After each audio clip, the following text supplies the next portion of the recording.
Hi friends, Raja and Priya விலாஸ்லேருந்து பிரியா பேசுகிறேன். நாம் இப்போ காஷி சிவா டெம்பிளுக்கு போயிட்டுருக்கோங்க. இந்த டெம்பிளுக்கு பேர் தட்சின் காஷி டெம்பிள் அப்படின்னு வச்சுருக்காங்க. இந்த கோயிலுக்கு இங்கே ஏன் இந்த பேர் வச்சுருக்காங்க, எந்த இடத்துல இருக்குது, இந்த சிவலிங்கத்தோட விசேஷம் என்ன அப்படிங்கிறத இந்த வீடியோவில் நாம் விரிவாக பார்க்கலாம். வாங்க இப்போ நாம் வீடியோக்குள்ளார போகலாம்.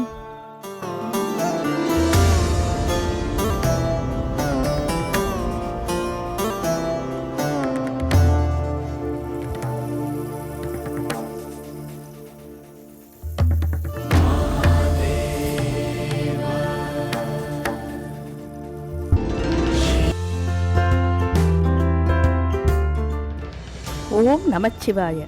நாம் இப்போ தட்சின் காசி டெம்பிளுக்கு பக்கத்தில் இருக்கிறோங்க. இந்த டெம்பிள் எங்கே இருக்குதுனாக்கா ஹைதராபாத்தில் இருக்கிற செகந்திராபாத் அங்கேருந்து சுமார் 26 கிலோமீட்டர் தூரத்தில் மெட்சல் அப்படிங்கிற மண்டலில் இருக்கிற அத்வல்லி அப்படிங்கிற சின்ன கிராமத்தில் இங்கே வந்து சுயம்புலிங்கமாக காசி விஸ்வநாதர் இங்கே எழுந்தருள் இருக்கிறாருங்க. இங்கே என்ன விசேஷம்னா, காசியில் விஸ்வநாதர் எப்படி 4 பக்கமும் 4 துவாரம் வழியாகவும் நாம் விஸ்வநாதரை பார்க்குறோமோ அதே மாதிரியே இங்கேயும் கோயிலை வடிவமைச்சிருக்காங்களாம். வாங்க இப்போ நாம் கோயிலுக்கு போகலாம். இதுதாங்க கோயிலுக்கு போகிற வழி. இங்கே போனால் ஒரு NH44 வழியாக போனால் கூட இந்த கோயிலை நாம் சேரலாங்க. இதோட கூகுள் மேப் எல்லாம் நான் கீழே இருக்கிற டிஸ்கிரிப்ஷன் பாக்ஸில் கொடுத்துருக்கேன். அதை டச் பண்ணால் இந்த கோயிலோட வழி உங்களுக்கு தெரியுங்க.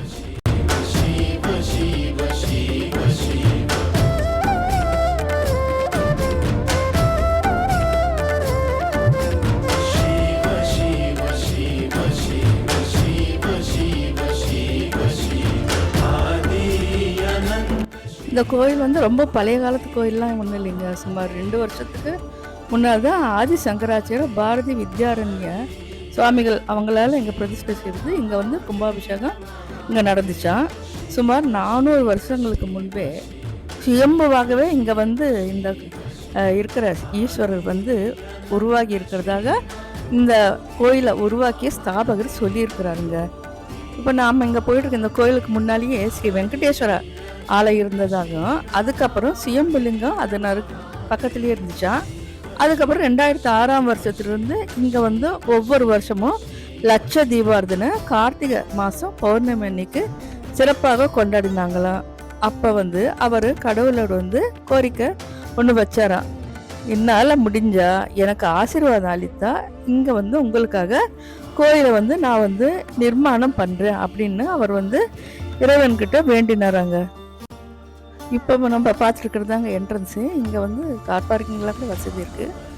இந்த லெஃப்ட் சைடு போனால் இங்கே கார் பார்க்கிங் இருக்குது. அப்படியே உள்ளே போய் நாம் சிவன் தரிசனம் பண்ணலாங்க.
இங்கே சிவபெருமான சுயம்பு பார்வதி ராஜராஜேஸ்வரர் அப்படின்னு சொல்கிறாங்க.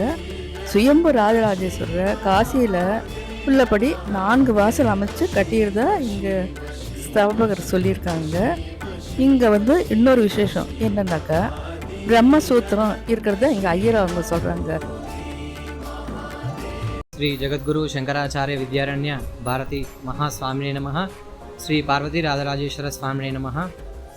స్వయంభూగా బ్రహ్మసూత్రంతో కూడుకొని ఉన్నటువంటి శ్రీ పార్వతీ రాజరాజేశ్వర స్వామివారు మరి అనాదిగా వెలిసి ఉన్నారు.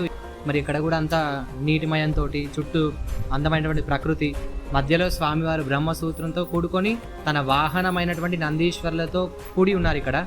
మరి జగద్గురువుల యొక్క ఆశీర్వాదంతో మేము పోయిన శ్రావణ మాసంలో శంకుస్థాపన చేసి మరి అతి తొందరగా వారి ఆశీర్వాదంతో మాఘమాసంలో వారి చేతుల మీదుగా పునఃప్రతిష్ఠ నడిచే దైవమైనటువంటి జగద్గురువులు శంకరాచార్య విద్యారణ్య భారతి మహాస్వామి వారి చేతుల మీదుగా ఈ యొక్క స్వామివారు చెప్పడం జరిగింది. ఆదిత్యం అంబికం విష్ణుం గణనాథం మహేశ్వరం నానా శివ పంచాయతనంగా పెట్టుకుంటే ఆలయము దినదిన అభివృద్ధి చెందుతుంది. అందుకోసమని మనము శివ పంచాయతన యుక్తంగా పెట్టుకుందామని స్వామివారి ఆశీర్వాదం మేరకు మేము ఈ శివ పంచాయతన యుక్తంగా ఆలయం నిర్మాణం చేసుకోవడం జరిగింది. ఇక్కడ కనిపించే ఈ 4 ద్వారాలు కాశీ ద్వారాలుగా మనము చెప్పుకోవచ్చు. ఈ లింగం యొక్క ప్రత్యేకత ఏమిటంటే ఇది బ్రహ్మసూత్ర లింగం. ఈ లింగాన్ని దర్శించుకున్న వారు 1000 లింగాలు దర్శించుకున్నంత పుణ్యం లభిస్తుంది.